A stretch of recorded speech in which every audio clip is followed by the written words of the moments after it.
Tidak ada manusia yang sebenar-benarnya jahat di muka bumi. Yang ada adalah manusia yang kerap kali lupa dan terlalu bergegas untuk menyangkal dan menepis ide-ide yang tidak menyenangkan akal pikirannya sendiri. Itulah mengapa Allah SWT datang kepada manusia lewat lisan Muhammad SAW dalam beragam bentuk pertanyaan-pertanyaan menggelitik untuk mengingatkan logika yang dihempas nafsu manusia. Tidak ada sesuatu yang canggih, modern, dan kompleks sehingga manusia butuh berhari-hari untuk memikirkan apa yang diceritakan Muhammad. Ia ummi, tak belajar baca tulis secara formal, apalagi seorang sarjana yang menulis ratusan artikel di jurnal terkenal berindeks A sampai Z. Tidak, Muhammad SAW hanya mendorong akal dan nalar berjalan untuk berpikir dan kembali mengingat apa yang terlupa. Quraisy yang tamak itu tak diajarkannya tentang bahaya inflasi. Mereka hanya diajak melihat kembali unta, hewan yang mereka kembangbiakan sebagai kendaraan, sembelihan, sekaligus perahan. Hewan yang berbentuk aneh, berbadan kuat, tapi sebegitu lemah dan tunduk di hadapan manusia. Allah mempertanyakan dengan begitu santun, apakah mereka tidak memperhatikan unta? Bagaimana ia diciptakan? Tak ada pula pertanyaan yang jauh dari indera Quraisy tentang langit yang dapat berdiri tanpa tiang, tentang gunung yang tegak memanjang, tentang bumi yang luas menghampar. Allah memberi ruang agama ini agar dipahami seluruh tingkat manusia, dari yang tak belajar huruf hingga yang gelarnya berderet tak berujung. Ruang gerak Quraisy di masa lampau adalah ruang gerak kita di masa kini. Allah mengerti betapa seringnya kita alpa. Allah begitu paham betapa nafsu kita sering menggeliat tak terkendali bagai kuda liar yang menyongsong ke arah manapun dan menabrak apapun yang tak dikehendakinya. Namun, lihatlah Allah yang betapapun membangkangnya Quraisy, dia tetap berbicara secara intim lewat pertanyaan-pertanyaan yang menggelisahkan.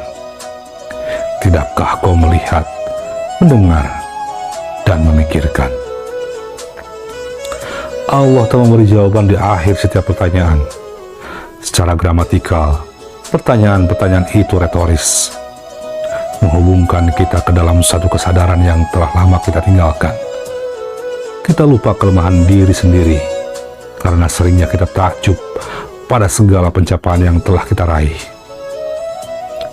Kita tak mengerti ketergantungan dan ketidakberdayaan kita karena rasa kagum dan angkuh yang kita tumpuk sendiri, sedikit demi sedikit.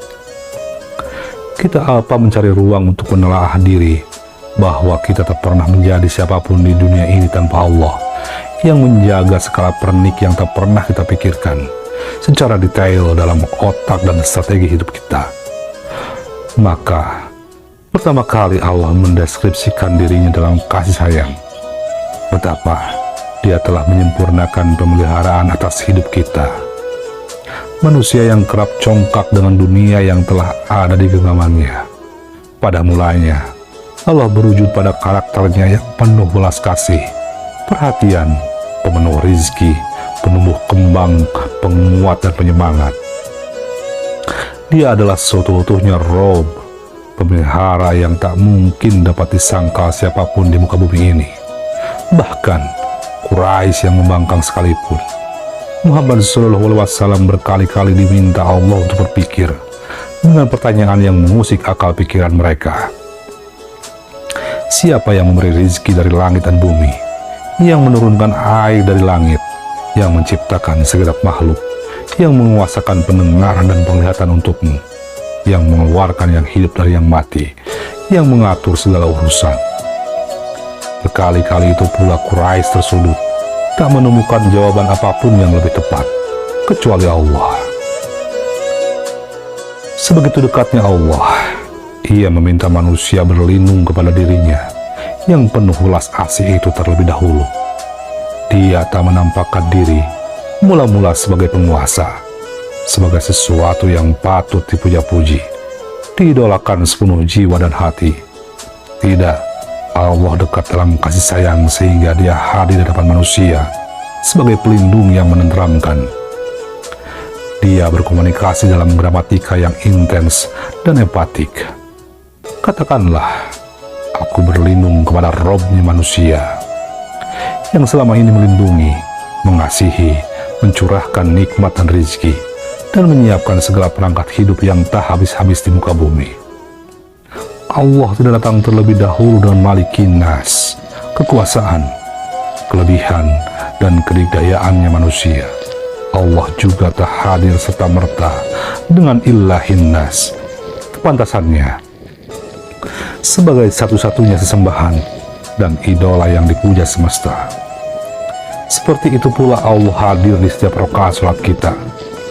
Mula-mula Allah menampilkan dirinya dalam wujud Rabbil Alamin, sebelum ia menghadirkan diri sebagai Malik Yaumiddin dan tempat kita na'budu wa nasta'in. Allah justru tengah mengajarkan kita tentang pola hidup yang sederhana, yang dengan kesombongan akal justru kerap kita tinggalkan dalam ruang kosong kealpaan kita. Kita seringkali berupaya menyeruak di ruang keluarga, di ruang publik, dan di ruang semesta dengan hasrat kekuasaan yang mendesak-desak. Jadikan telunjuknya adalah perintah yang tak boleh dibantah, membatasi jarak antara kita dan mereka yang kita anggap lebih rendah. Di ruang keluarga, orang tua menjadi manusia dengan daftar perintah yang berulang, bahkan kadang dengan teriakan dan ancaman. Di ruang publik, pemerintah adalah mikrofon tunggal yang tak dapat dikritik. Podiumnya tinggi, dengan anak tangga berulir yang tak boleh dijangkau rakyatnya sendiri. Kasih sayang terdepak jauh ke pinggir, menjadi bunga pelipur yang manis hanya di musim semi politik. Kita seringkali berupaya menyeruak di ruang keluarga, di ruang publik, dan di ruang semesta dengan keinginan besar untuk dipuja dan menjadi idola. Tetapi tak memupuk rasa sayang dan perhatian yang sebenarnya. Kita berupaya menjadi artis panggung di meja makan keluarga sendiri, dengan menuntut anak-anak mengikuti semua yang dibicarakan dan dinasihatkan. Kita cemburu kepada artis dan tayangan yang dengan mudah diikuti anak-anak. Kita bersikeras menepuk dada sebagai teladan yang patut dicontoh, tapi luput memasuki hati mereka yang rindu kebahagiaan dipeluk dan dicurahkan perhatian. Kita bersikukuh menempuh jalan politik dengan menumpuk citra baik lewat poster, iklan, dan media sosial agar rakyat dan konstituen menempatkan kita sebagai idola. Namun, kita kikir memberikan pengayoman, petunjuk jalan, dan bimbingan kepada mereka agar tegar menjejak masa depan. Kita memupuk diri sebagai idola semata wayang. Kita seringkali menempatkan diri jauh lebih besar dari sistem, lebih kokoh dari dunia, lebih megah dari Allah, sehingga kita merasa telah mengenggam kepastian-kepastian hidup yang sesungguhnya nisbi. Kita luput untuk belajar lebih banyak dari Allah. Dia dengan sabar menuntun manusia untuk merasakan kehangatannya, bukan citra dirinya. Sehingga ketika Allah bertanya kepada kita, siapa? Siapa?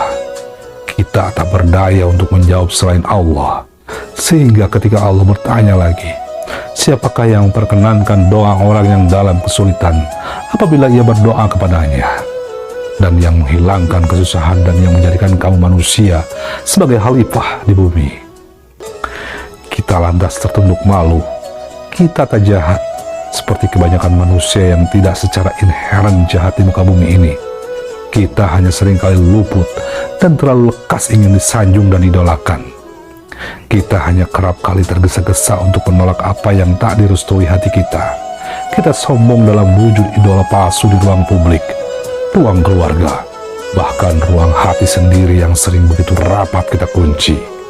Wallahu a'lam bishawab.